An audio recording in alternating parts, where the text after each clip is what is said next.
For the first half hour, many of the British guns could barely answer. HMS Macedonian was under fire, but the American frigate striking her remained beyond the most effective range of the short British carronades. Round after round tore through sails, severed rigging, damaged gun positions, and weakened the masts that allowed the ship to maneuver. Captain John Stephen Decatur had accepted what appeared to be a traditional duel between frigates.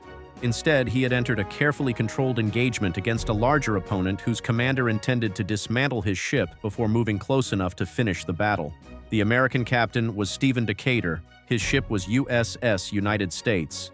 And on the morning of October 25, 1812, Decatur was attempting something more valuable than the destruction of a British frigate. He wanted to capture one and bring it home. Only 2 months had passed since USS Constitution defeated HMS Guerriere, giving the United States its first celebrated naval victory of the war. That success lifted American morale, but it did not change the strategic balance. The Royal Navy remained the most powerful maritime force in the world. It possessed hundreds of warships, overseas bases, trained officers, and crews hardened by years of conflict with Napoleonic France. The United States Navy could send only a handful of large frigates into the Atlantic. Those ships could not lift a blockade or challenge a British battle fleet. Their best opportunity was to avoid superior squadrons, attack commerce, and seek isolated enemy warships under favorable conditions. USS United States had been designed for precisely that kind of war. Launched at Philadelphia in 1797, she was the first of the 6 original frigates authorized by Congress and one of the large vessels conceived by naval architect Joshua Humphreys. American heavy frigates were intended to carry greater firepower than conventional frigates while retaining enough speed to escape from ships of the line.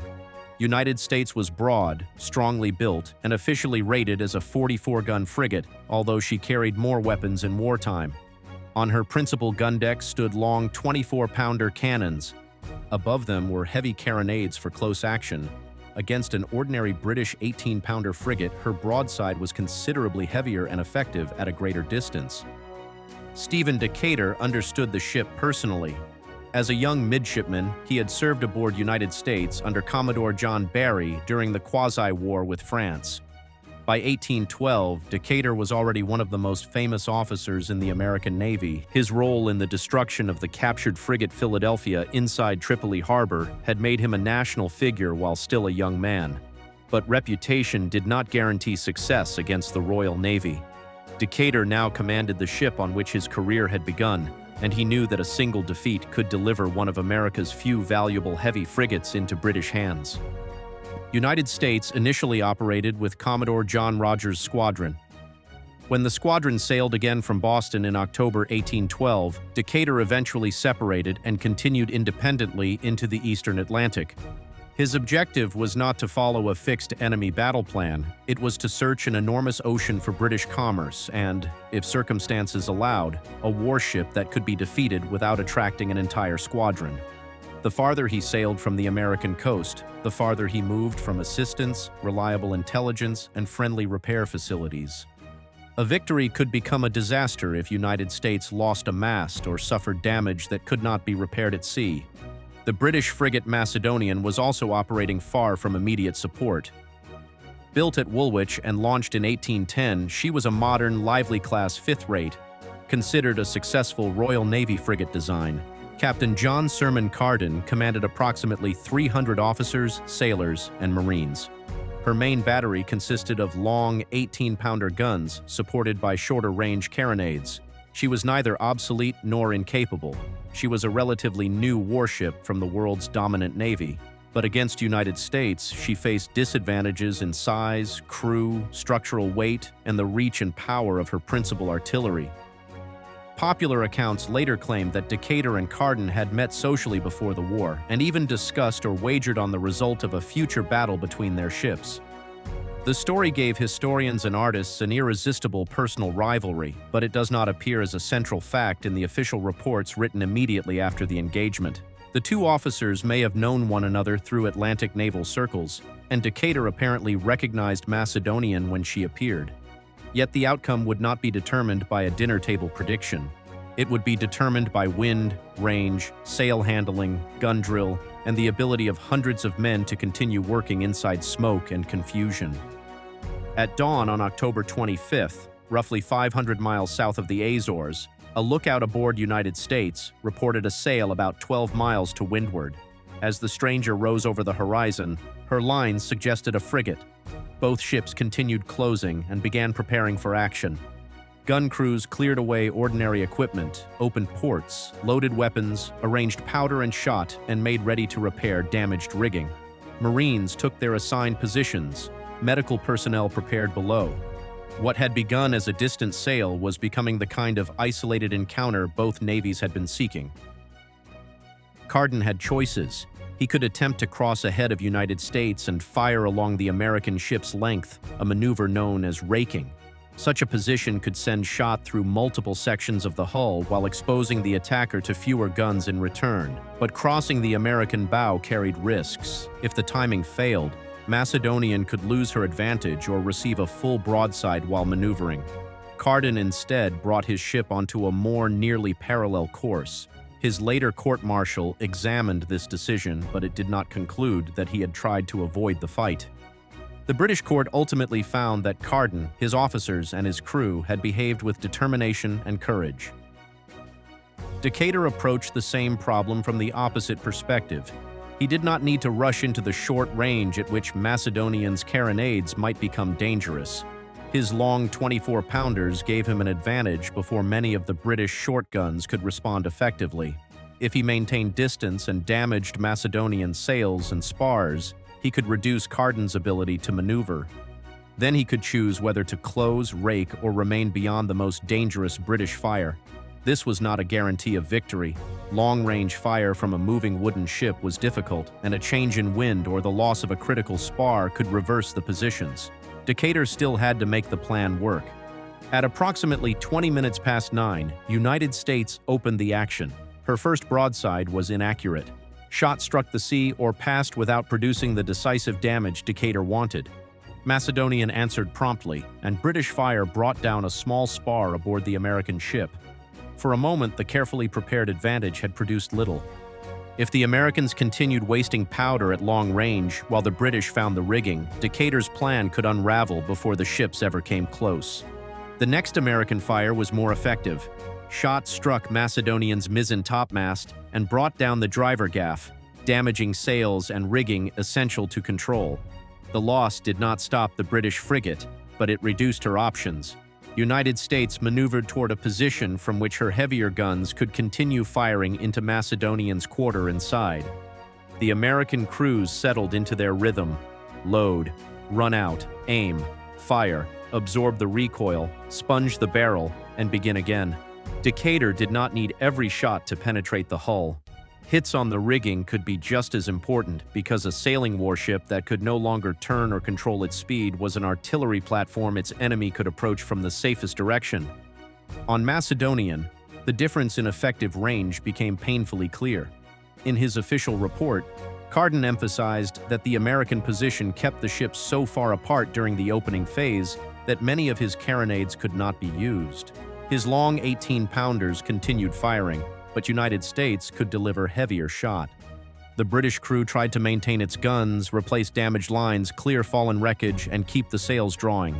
Every severed rope created another problem. Every damaged spar threatened to bring canvas and rigging down onto the deck or across the guns below. The battle did not become an effortless demonstration of American power.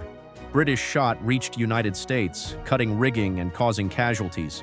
Carden continued trying to bring his ship into a position where more of his battery could answer, but the damage accumulated faster aboard Macedonian.